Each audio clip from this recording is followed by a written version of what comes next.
So everybody, welcome. Howdy. Thank you all. It's so fun to see everybody's face. What we're going to do tonight is, depending on what club you're in, we have picked 2 white wines. The last time that we did this with Kate, which was amazing, we tried 1 red wine, but tonight we thought we would do 2 white wines. So some of you have 1 of the wines and some of you have 2 of the wines. And what we were going to do is we're going to go with the Gypse first and make it pretty brief. And then we'll go to the Grand Mayol so everybody gets to hear about their wine. And then we can talk after that, just so we get through the beginning for everybody. So we're going to turn it over to Kate. Hello, everybody.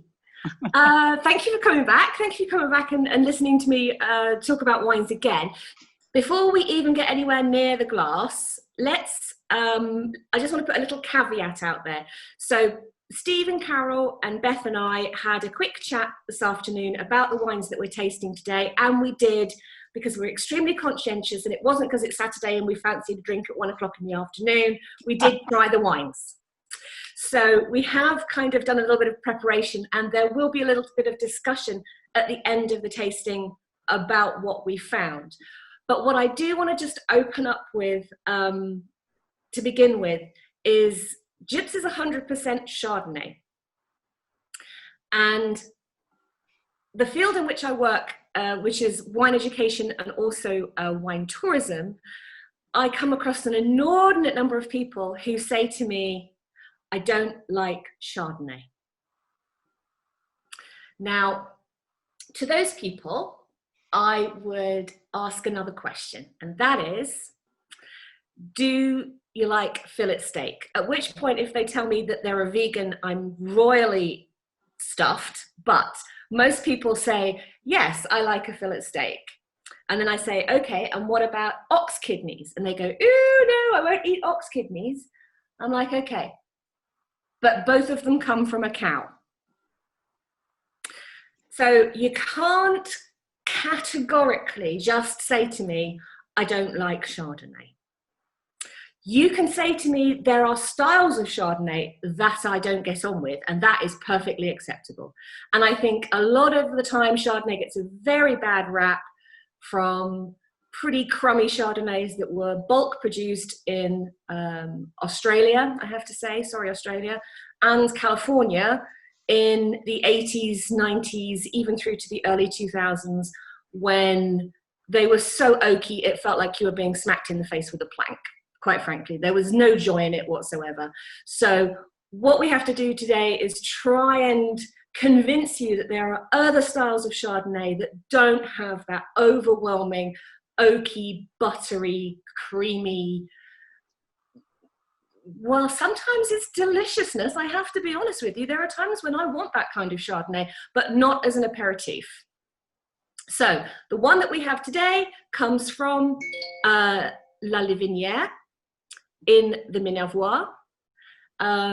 Steve and Carol did an amazing job getting Philippe Escande on board. He is kind of a local legend here. He is a very, very well-regarded winemaker. He is kind of the godfather of La Livinière. Both his sons are involved in the business. Beth, let's see his picture. I know Carol's got a photograph of him, so you can see who we're talking about. Here he comes. So you can see he's a little bit of a character. He is a man who is fond of good food and good wine, let's say that. And well, we went to see him to go get the bottle for Kate, and that we have also the same bottle that everybody else has that you got in your shipment. And he said to me when we were there, would you like to come over sometime and share a bottle of Romanée Conti? I mean, that's a bottle that's a couple of thousand euros or something. That's 5 figures. Yeah. So he's a man who loves food and wine, and he used to be a sailor, and now he's a winemaker, and so we love the Chardonnay. Yeah. So this Chardonnay has got no oak at all. It's complete cool temperature, stainless steel fermentation. There's no oak chips, there's no oak staves, there's no oak barrels. It's just a clean, cool temperature ferment. The other fantastic thing about this Chardonnay is that it's growing on a gypsum course or a gypsum thread through a limestone hill. So it's got great minerality. It's very fresh, nice bright acidity. And it's also grown at a little bit of altitude. Now, when I say a little bit of altitude, there's nowhere in the Languedoc part really that's much more than about 600 meters. This is at about 300 meters. Beth, let's see the vineyard. Let's look at the vineyard. And sorry, Carol and Steve, could you translate for me? Because I don't know what 300 meters is in old money. It's 1,200 feet. Thank you. Actually close to 1,000 feet. 1,000 feet. There we go. And this Chardonnay comes from one single vineyard. Yeah. Which is, it's wonderful because you really are tasting the terroir. So that's the vineyard. Yeah. So for those of you that were on the call last month, we were drinking an appellation wine. Today we're drinking, or we're tasting two whites, one of which is an appellation and the other of which is not. And this one actually is not an appellation wine because it's made from 100% Chardonnay, and the rules of the Minervois dictate that white wines cannot be 100% of anything, let alone Chardonnay. Chardonnay is not native to the Minervois, so it's kind of a, I don't know, cool, hip kind of rogue wine, I guess, a little bit like Philippe Esconde himself, you know, a little bit of an outlier, but kind of super cool and trendy. So what I don't want to do is I don't want to get too bogged down necessarily in the minutiae of this particular one, because we had, as I said, when we did our test run at 1 o'clock, we had a little bit of a difference of opinion, or not a difference of opinion, but I think perhaps we had two different batches. So have you guys all poured yourself a glass of Gypse, those of you who have it? If you could do that for me. And Beth? Yes? Would you mind putting up my tasting note for the Gypse? Of course. So I thought it might be interesting for you guys to see how my brain works when I write these tasting notes. So I'm using exactly the same format as we used for the Phi2. So I've gone for, first of all, color and intensity of color. Now this is where we have a slight difference of opinion, and I'm going to come back to that at the end if you don't mind. And then in terms of intensity, so if you guys just stick your noses in the glass, this, I'm afraid, is slightly the power of suggestion, because you can see what I've put in my tasting note, and you'll probably stick your nose in and go, oh yes, I'm not sure that I would have identified it as fennel, but there's definitely something green and herby in there. However, you know, I don't want you to get too hung up on it. So I sent this to Carol. Carol added one or two other notes of her own, which I agreed with, which were apricot and honey, particularly. So here we've got a backbone structure of citrus fruit, of lemon and grapefruit. There's definitely a honeysuckle note. There's a little bit of stone fruit, nectarine, apricot, or yellow peach. There is a just right orange melon note in here too. I've put an oxidative note / almond. Now, this is where some of you may, when we get to the discussion on color, you may or may not agree with me, and I'm not going to lose sleep either way, and I'm sure Carol and Steve won't lose sleep either way, whichever way we fall on this particular debate. There is definitely something a little bit green and herbaceous in there as well. I called it as dill or fennel. You might decide it's something a little different, but that's where I fell. It's bone dry. So if you take a little sip and give it a wash around your mouth, you'll sense there's no residual sugar in this wine at all. It's fruity, but it's not sweet. It's something that we confuse a little bit with white wines. In the same way as we confuse dry and tannin in reds, we confuse fruit and sweet in whites. So this has got buckets and buckets of ripe fruit, but no sugar. Okay? Now, I actually wrote this note without the benefit of the bottle to hand. I think Steve and Carol have got a bottle to hand and can probably tell me what the alcohol is on it. It feels like about 13, I don't know, 13 and a half? 13 and a half. Yeah, okay. So I put medium alcohol, and then in brackets, I put feels a little hot, which I'm particularly sensitive to sensing alcohol right here at the top of the back of my throat. 13.5 for a white in the Languedoc. It's not unheard of, it's not uncommon at all. And I think I might have written the note without the benefit of having the wine at the right temperature. You'll see at the bottom of the note as we scroll down, I've actually written a guideline for a service temperature for this wine. Obviously there's no tannin in this wine. The acidity though is high. Once you've taken a nice sip of this wine and you've worked it all the way around your mouth and you've kind of got it into the back here, back of the jawbone here, you'll find that your mouth waters straight away once you've swallowed. And that's indicative of high acidity. And I've put a little note there on the tasting note that says indicative of limestone soils grown at altitude. Okay. I've said it's got a medium plus body. I don't feel like it's a super powerhouse of a wine, but I feel it's got quite a lot of structure.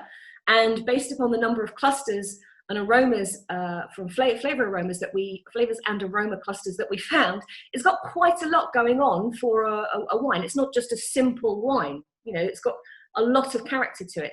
So I've given it a medium plus body in terms of weight.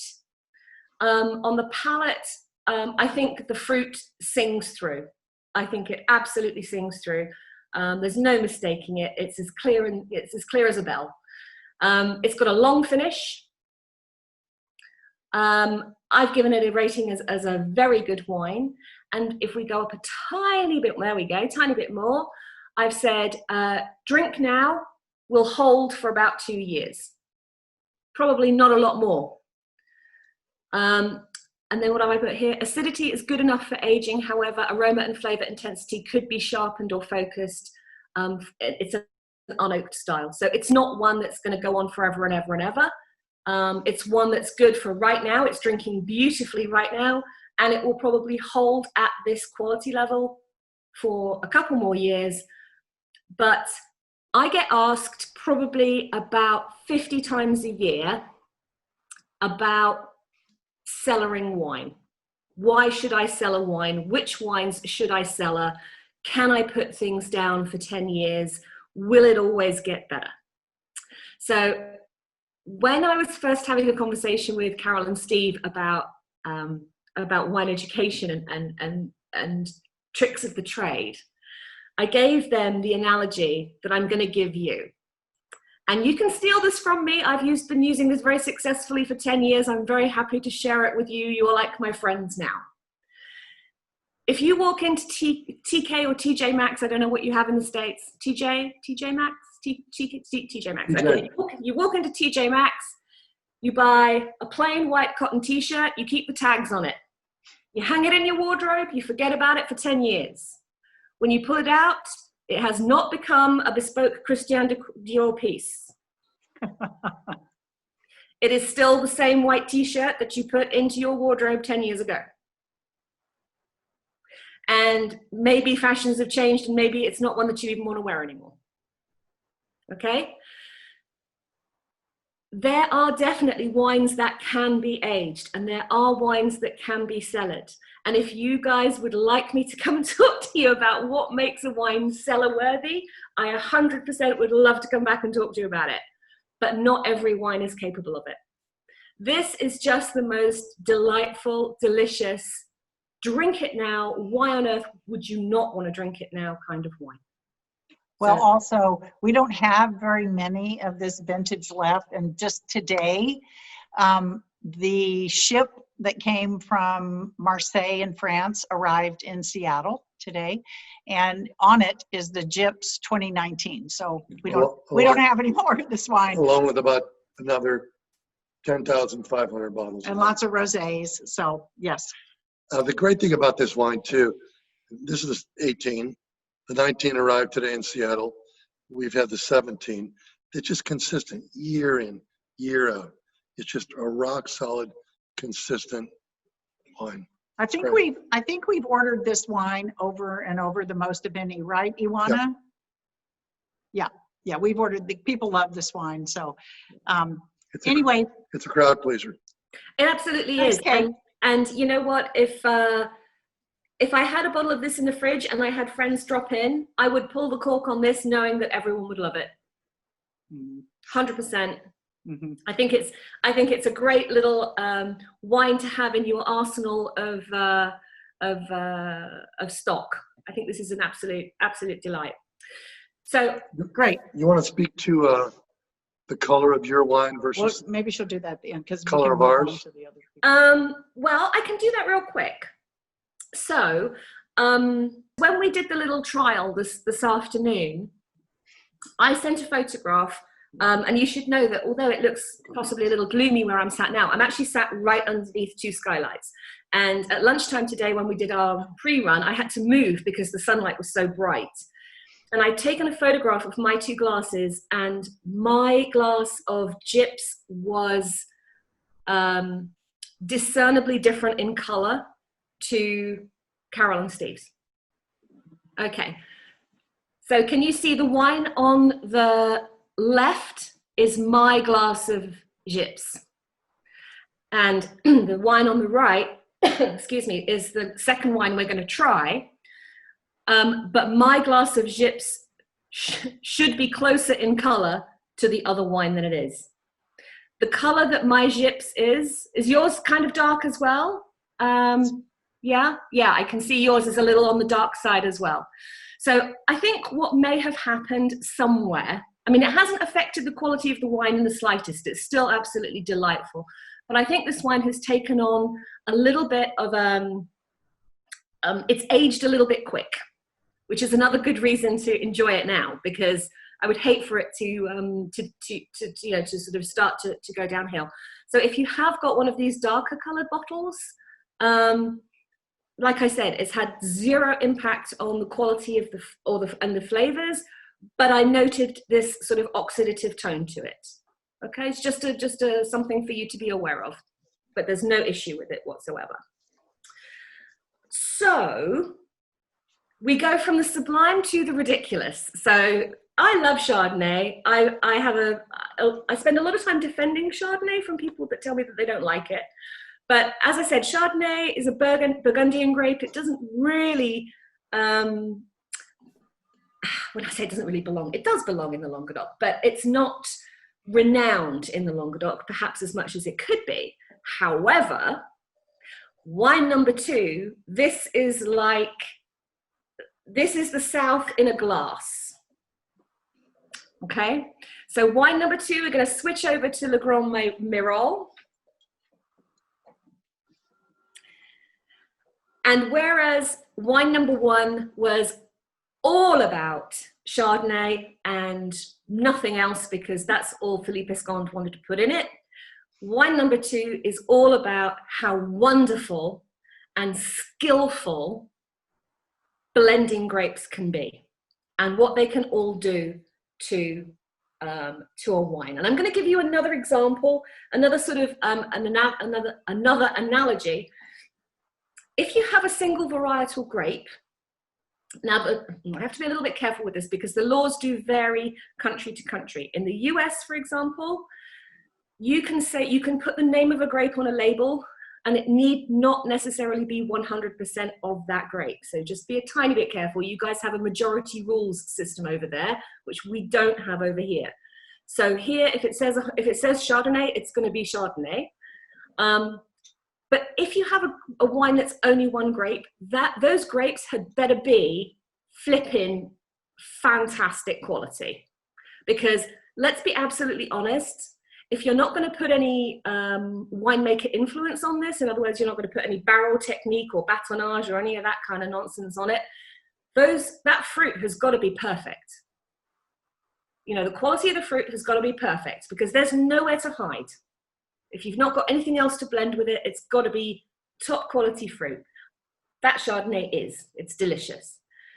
Here we find out what happens when you open up your store cupboard and you discover that you've got other things to play with. So the 3 grapes that you have in the Bory Vitarel are 3 grapes, all of which are native to the south of France. You have Clairette, which some of you may have come across in a sparkling wine called Clairette de Die from the Rhône. We have Vermentino. French and the Italians are going to argue about Vermentino as to who's got bragging rights for it, but you know what? We got any Italians in the house? Any Italians in the house? 1? Oh geez, I don't want to start a riot. We'll take equal credit for the Vermentino. And the 3rd one is Macabeu.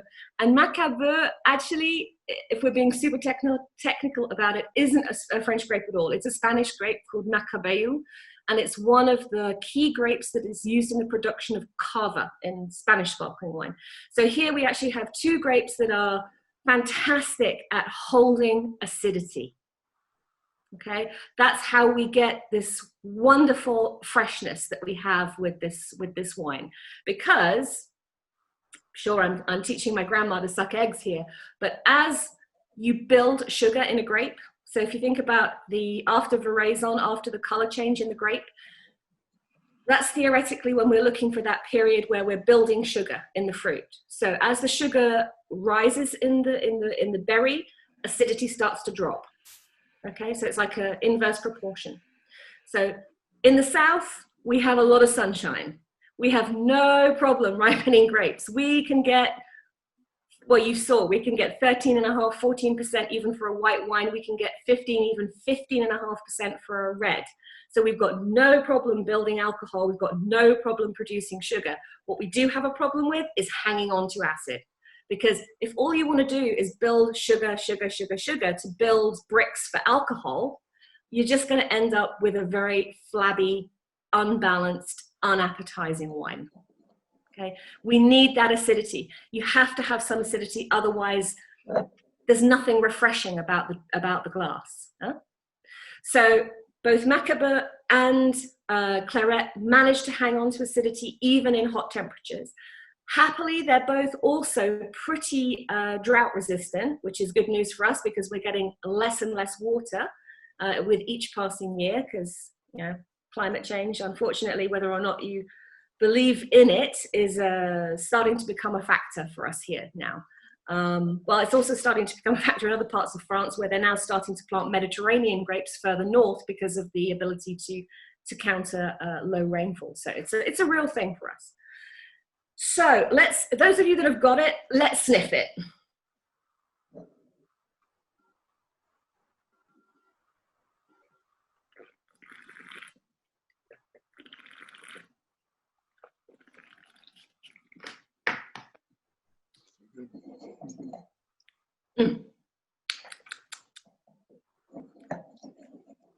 I used all manner of naughty expletives when I was extolling the virtues of this wine this afternoon, none of which I shall repeat this evening because I'm on my best behaviour. But let me just say it is as deliciously lovely now as it was at 1 o'clock this afternoon. And Beth, could I ask you to put my tasting note up for this one, please? Of course.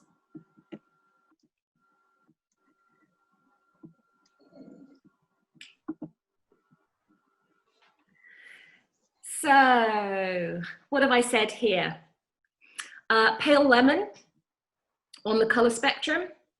I found once I gave this wine a little jiggle in the glass, I could hardly stop finding smells. I could find smells until kingdom come. So there was a real clean sort of white grapefruit kind of lemon pith aroma to it. I got elderflower from it. I got white blossom, yellow apple, ripe pears, apricot, a little bit of sweet spice, that sort of toasty, clovey smell from the time it's spent in oak. And I also get this absolutely fabulous sort of gunflint aroma, mineral gunflint aroma.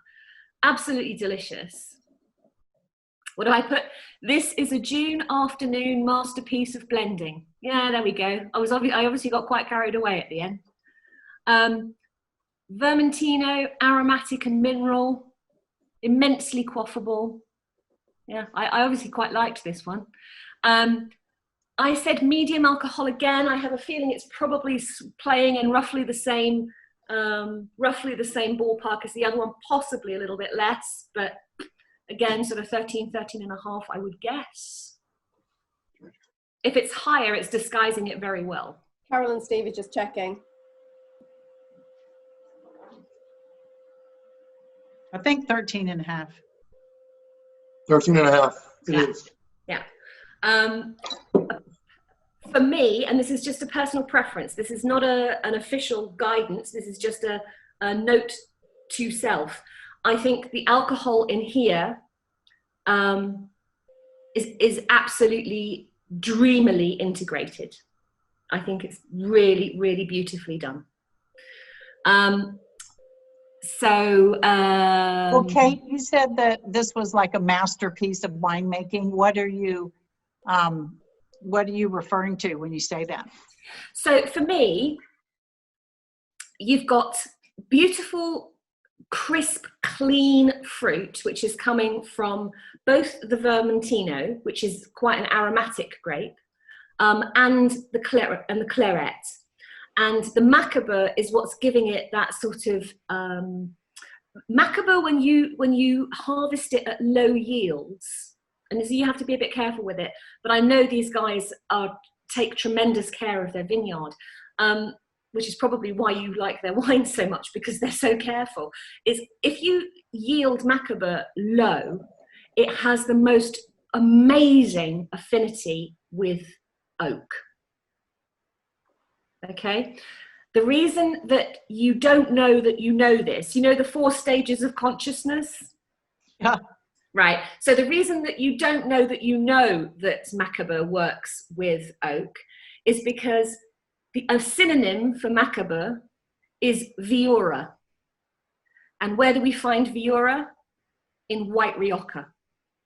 And what do we find in Rioja? Shed tons of oak. Mm-hmm. So I think what they've done here is really very clever. They've taken 3 grapes that play very nicely with other grapes. They have applied some really good winemaking practices to it. And they have got the balance of this wine absolutely spot on for me. I know they are, in terms of geography, they are, I think, even higher. Well, they are, I think, higher than Boré de Morel. Mm-hmm. And they're also on a sort of limestone thread up there. You've got limestone on one side of the hill, and you've got, I think, schist as you go into Fougères. So you've got very mineral soils around there. So everything about this wine is as clean as a whistle. Mm-hmm. It really is, absolutely as clean as a whistle. Because of the oak contact, I've given this a full body. I think if you go back and try the Gypse, there'll be nothing wrong with the Gypse, but you'll notice that it's not as full-bodied as this one. I've given the flavor intensity here as pronounced, because I think you get absolutely everything that you do on the nose comes through on the palate. I've given it, again, this one also, I've given it a long finish. And this one I've rated as outstanding. And I think it's outstanding for several reasons. Fruit and acid are in really, really good balance. Length, perfect. Intensity of fruit, both on the nose and on the palate, is concentrated and focused. And in terms of complexity, you have primary from the fruit and the flowers. You have secondary from the intervention by man in fermentation or maturation with the oak. And you're starting to get, with the yellow apple and the sort of stewed apple flavor, you're starting to get the beginnings of tertiary. And I think this is a wine that has the potential to develop tertiary. I've written at the bottom, drink now with potential for aging, with an asterisk, if you can keep your hands off it. I think if I had a case of this, I don't think it would see 2020 out, if I'm being honest. What have I written underneath? 2 things to add. Seems like ages ago. 2 things to add. Check alcohol ABV once warm. Alcohol is quite present. Okay, serve 9 to 11. Perfect with rich dishes, dairy sauces, well-flavored hard cheeses. There you go. That's what that was my opinion of it this afternoon. I don't think my opinion of it has changed one iota. I think it's still absolutely delicious. One of the interesting things about both these wines is that the winemakers themselves, the first wine that we drank, the Gypse, is made by the Wizard of Feline, the kind of the godfather of his region, and he's really a man's man. He is. And this wine is actually, it's an unfortunate story, but the wine is made by 2 women. The man who planted these grapes and who started the domain was coming back from a wine tasting and a fishing trip in Chile, and he came back to the domain, and the domain is up in the hills, and some of his vineyards are on very steep slopes, and he was tired that day, and he just wanted to get on his tractor and go out and do some work, and he was warned by everyone, you're a little tired, you really should be careful, this probably isn't a good thing to do, and he just decided he was going to do it. So unfortunately, there was an accident, the tractor rolled and killed him. So his daughter, who probably is around 30 years old, and his wife have taken over the domain, and they're making the wine now. The accident occurred about 4 or 5 years ago. And they're just... And here's the daughter. She's young. I think she's only 28 or 30 years old. Just had a baby. So when Steve went to pick up the wines, this is the card. His name is Basile. So you want to know how to spell Basel backwards. Yeah, Basile. But anyway, that's their baby. But she, both of these wines are organic and biodynamic, and it's a little bit different in Europe. In Europe, you can add tiny amounts of organic sulfur to the wine to stabilize it. In America, you can't. And so sometimes American organic wines have a bad reputation because they can just taste a little off. And in Europe, they allow small additions of sulfur. They all really try, all of the winemakers try not to add any sulfur, like, for example, she's off. This one, well, Steve and I have just finished tasting about 70 red wines to make our selection for September. But this one here is a wine. 70 bottles because you weren't sure. I know, it was crazy. And we only picked 10 out of about 70. But anyway, so you see, like, it's without sulfites. And so they're advertising that. Everybody's trying to do it. But it's a little bit tough to import those wines. They don't travel as nicely as wines with just a little bit of sulfites in them. But a lot of wines that have 0 sulfites are unstable, and maybe Kate, you can speak to that. But all these wines are made with organic grapes, and so one other thing I want to say is that we're always trying to give our wine club members variety and to explore and learn new things. So in this tasting, you have a grape everybody knows for sure, which is Chardonnay. But it's made in a different terroir and it's not oaked. And then you have a wine with 3 grapes, probably most Americans have never heard of: Claret, Berbelinck, and Vermentino. So we're always trying to find interesting, well-made wines. So this is a good example. I can't tell from sitting here, but for anyone who's finished their bottle of wine already, you get a 20% discount on your next purchase. Yes. Yes. Only if you're not driving. We're buying half a dozen bottles of the Grand Mayol. I'm gonna need that 20% discount though. The bear will be on for that discount. Great. Sorry, Steve, go ahead. No, go ahead, Kate, by all means. We wanted to see if people had questions and, you know. I just wanted to pick up on your comment about organic and biodynamic, because there was one other thing that I wanted to say about the first wine. Because one of the things about Philippe Escande that we didn't talk about when we were talking about the wine is his attitude towards terroir. So as I said, he was kind of one of the founders of the crew of La Livinière. He does have some mechanization on his land, but not a lot. He does plowing with horses and a lot of hand picking, a lot of labor-intensive manual work in his vineyards. And when we talk about biodynamics, again, this is another whole class all on its own, but we're talking about farming by the cycles of the moon, essentially, and using preparations, herbal preparations rather than chemicals. It's kind of like homeopathy for plants, okay, if you want a kind of concise way of explaining it. And Philippe Escande is very heavily into this. And after we did our lunchtime tasting today, I messaged Carol and I said, you know why? I just have this feeling, I'm not getting everything, because I've had this wine before, I'm not getting everything from this wine that I have previously tasted. I feel like there's something missing. I feel like I've let the team down a little bit because I don't know, there was something about it. I checked the biodynamic calendar. Today is a leaf day, which is not a great day for tasting.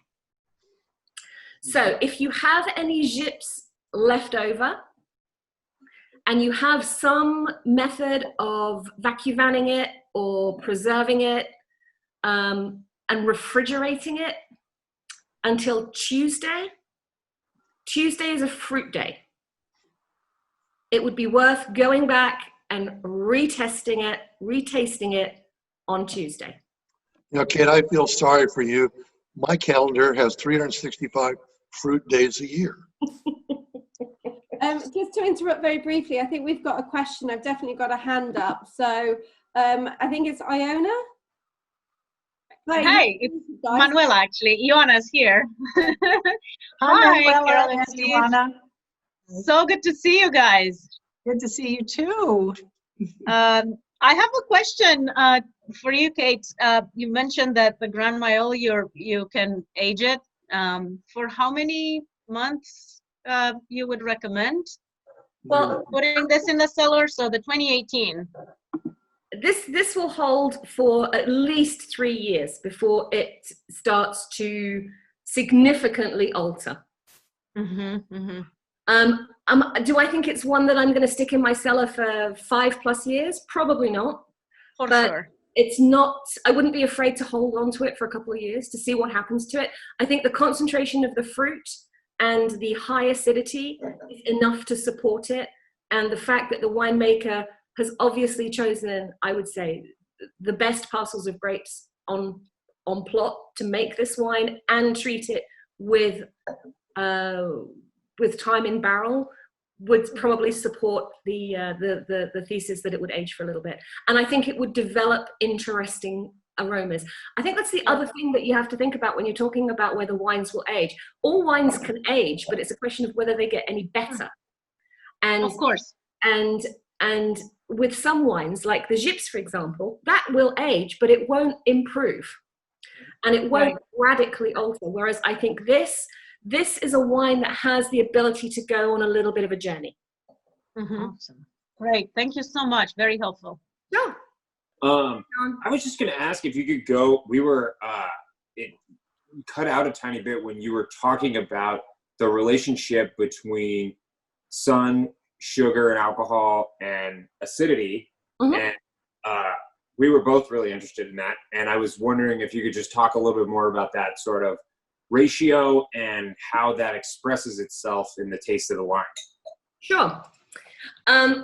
Good question. That's a great question. It's a geeky viticultural question that I will get my teeth into. So You have to think about the cycle of a vine. If we start thinking about the cycle of a vine from harvest.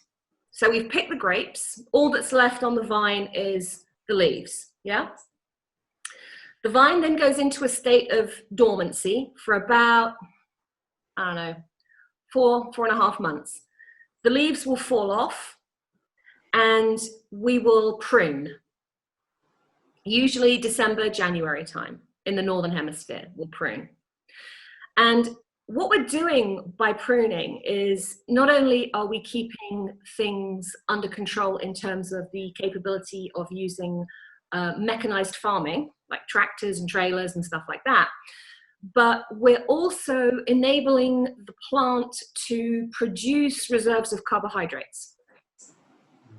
Because you focus the production of sugars into a much smaller space, right?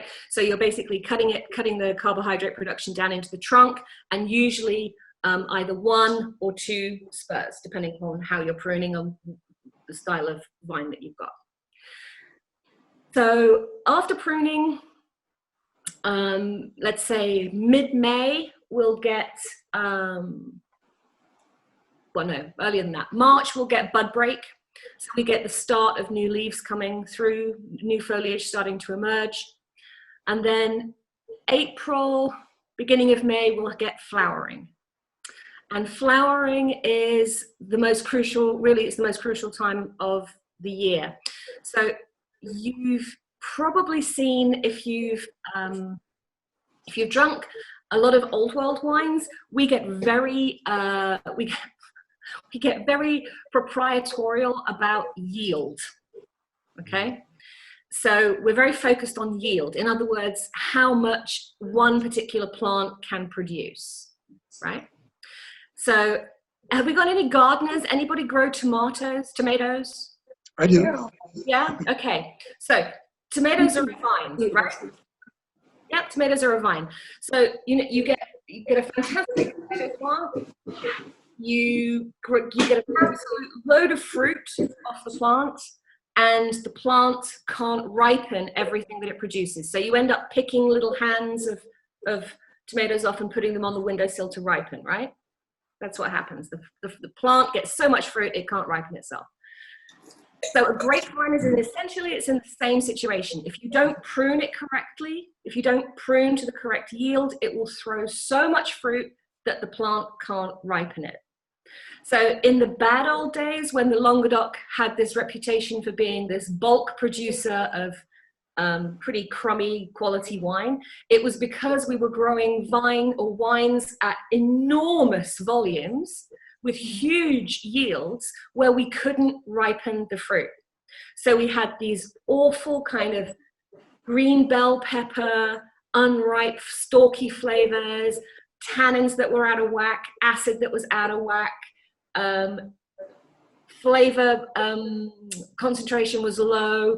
Everything about it was pretty grim. Then we kind of got to understand that if we say, okay, if we don't allow the plant to yield at 200 hecto, so again, I'm really sorry because I'm an Anglo-Swiss girl living in France, so the whole imperial thing kind of passed me by. I'm really not good with the tons and stuff. I'm a liters and meters girl. But in the bad old days, Carignan here, for example, would yield at 200 hecto. That's 20,000 liters per 1,000 square meters. That's immense. Nowadays, in the Cru of La Livinière, for example, where the lovely Gypse came from, or Saint-Chinian, where this lovely white came from, the yields are about 50. So it's about a quarter of what it used to be. Okay? And lower, we have a lot of winemakers that have old vines, and when you get up with vines 60, 70, 80 years old, the yield can be 20. Yeah. It can be really low. Yeah.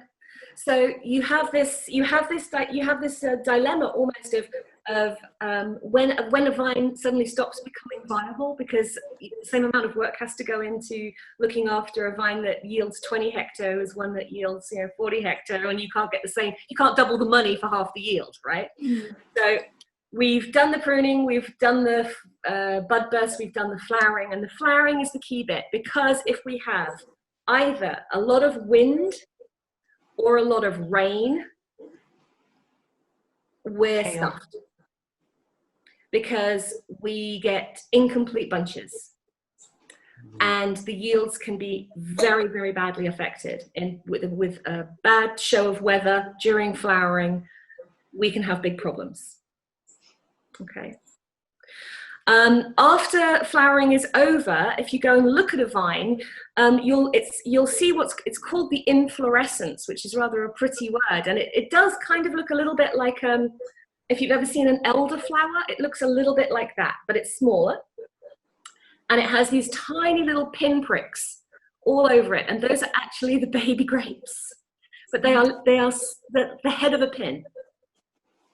So what then happens is, until let's say probably first week of August, those grapes are just growing, getting fatter, and then something magical happens, which is veraison.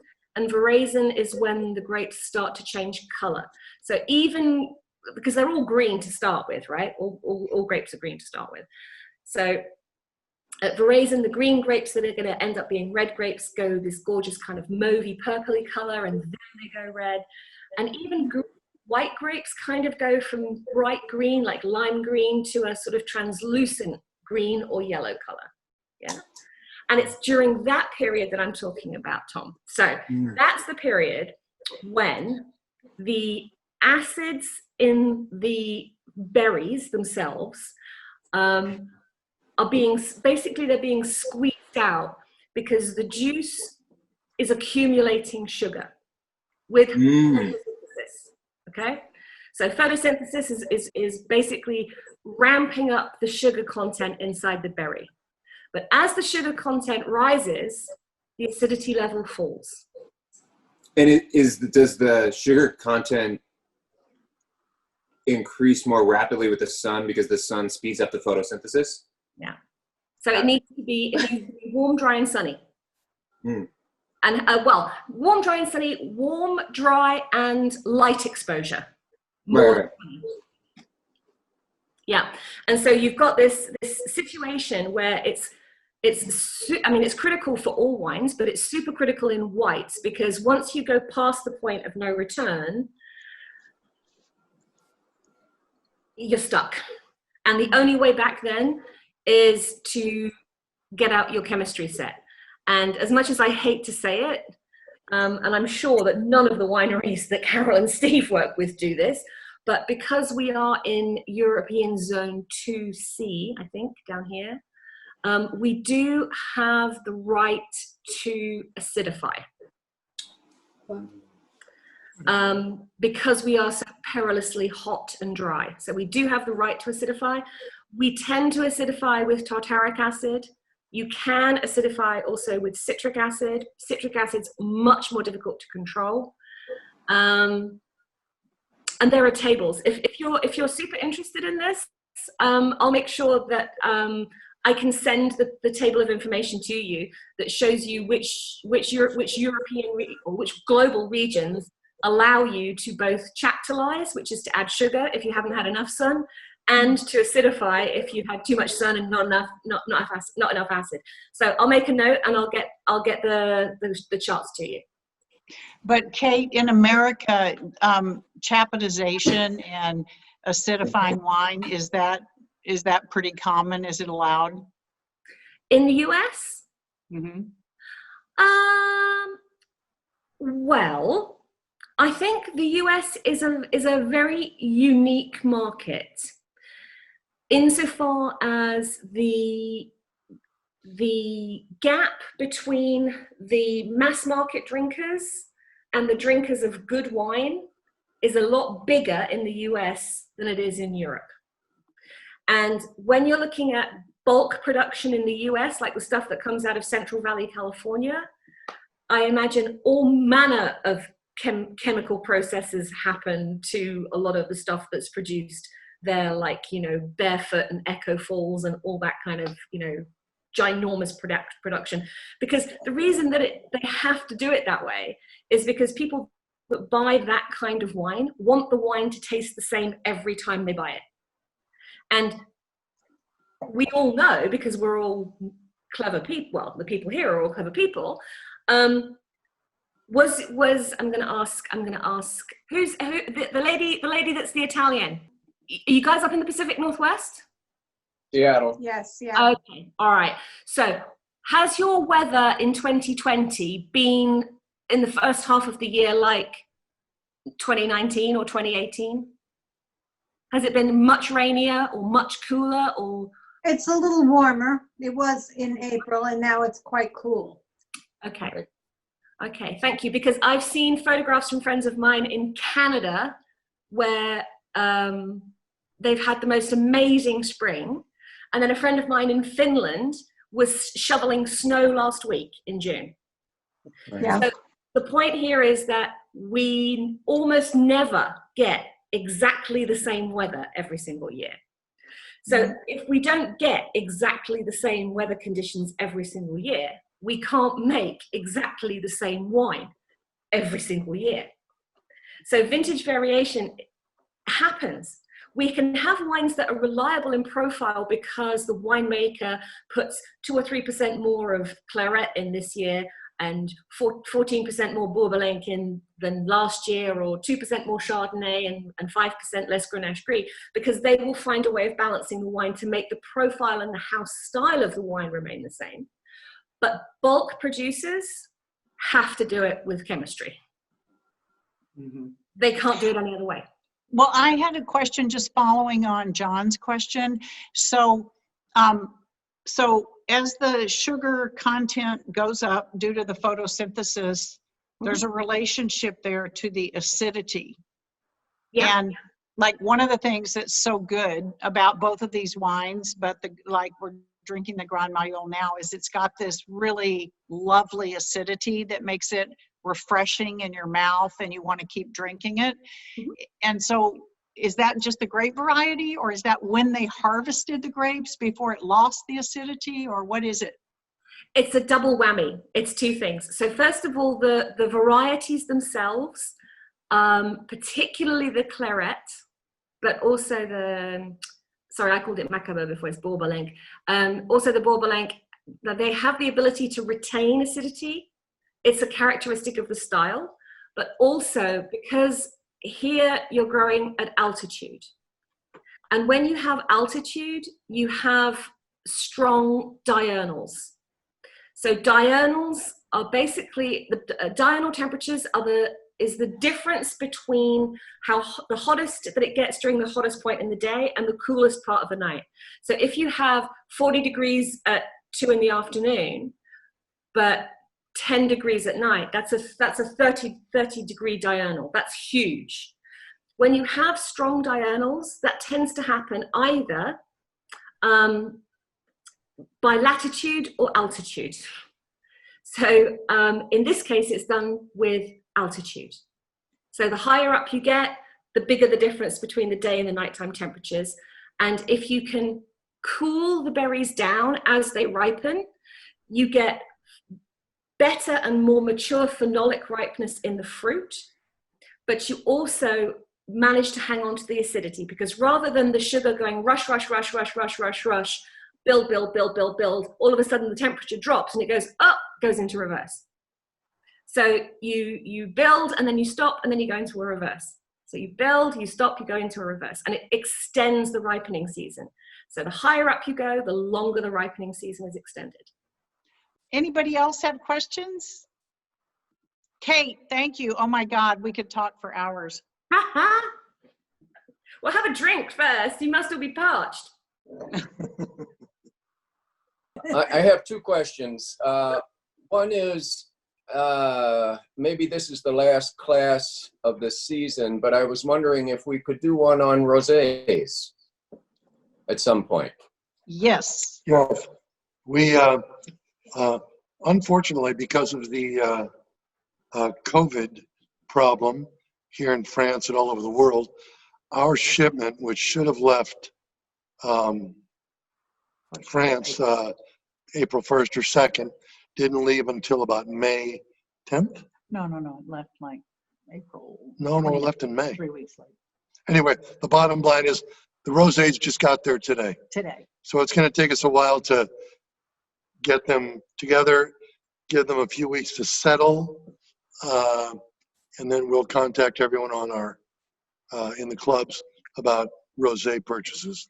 But we'd love to do another one. Yeah, I It'd be mean, fun. I am a huge year-round rosé drinker, and there really are two kinds of rosés. There's swimming pool rosé, which I call girly rosés, and then there are rosés that are made to go with food, and I call them masculine rosés. They're really gastronomic. They're not fruity, floral. They're just really, really flavorful, but they're not a red wine and they're not a white wine, but they're actually, it's a real wine. It's made to be the way it is, and it's not just, something that's going to last 3 months in the bottle and then not be good. We drink them all year round. It's a man that's sufficiently confident in his own sexuality that he's happy to put on a pink shirt. That's what we want. That's right. They do. Nice. And thank you. That would be wonderful. And my second question is, since we're in morning and in January in the Pacific Northwest, where a lot of rain and gloom, we aren't making our trip this summer. So we were talking this morning about Les Halles in Narbonne. Mm-hmm. Did COVID close it down? No. I'm sure it was closed down for a period of time, but very short period of time. The rules in Les Halles are you gel in, you gel out. All the merchants are wearing masks, and people here in the South, we've been blessed because the incidence of COVID infections here is extremely low. We're in what's called one of France's green zones. But people really, they pay attention. They practice social distancing. The majority of people wear masks when they go out. But Les Halles is, it's a food store. Oh, it basically. is? And food stores, basically, after the first week or two, everything kind of opened up for shopping. Right. And for people that haven't been there, the market in Narbonne, the one that we're discussing, it's the most beautiful place. It's really Olives special. and it's really, really special. But everybody's being really careful. And now the open air markets here are open. So all the open air markets with the produce and the fresh cheeses and fresh olives and everything else, everything's open now. But everybody here seems to be very careful about social distancing, and I'd say at least half of the people, at least half, wear masks voluntarily. Right. There's no rule, Right. but yeah. So Yeah. We were actually shocked when we spoke with actually Rachel, who works for us as well in the wine business, who said that in the grocery stores and drugstores, you still can't buy hand sanitizer. Leaves immediately. Lysol leaves immediately. alcohol and Gone. yeah. It's all the stores have it here. Mm-hmm. Right. Oh, wow. Yeah. But the border's opening on Monday, and then the tourists from the north will start coming to find the sun. And the north, of course, has been hit much harder. Right. England, the north of France, Belgium. Wow, Belgium was a mess. And so all those tourists starting Monday will start coming. So we're going to return to being a little more vigilant. We got a little relaxed here lately. So. Yeah. Okay, Yeah. does anybody have any more questions before we Thank say you. goodbye? Well, I can't wait to see which rosés you pick, Carol. Okay, We've good. got some good ones. Okay, everybody, be safe. Thanks, Thank you for everyone. joining. Thank you so much. Thanks, Beth. Bye. Bye, everybody.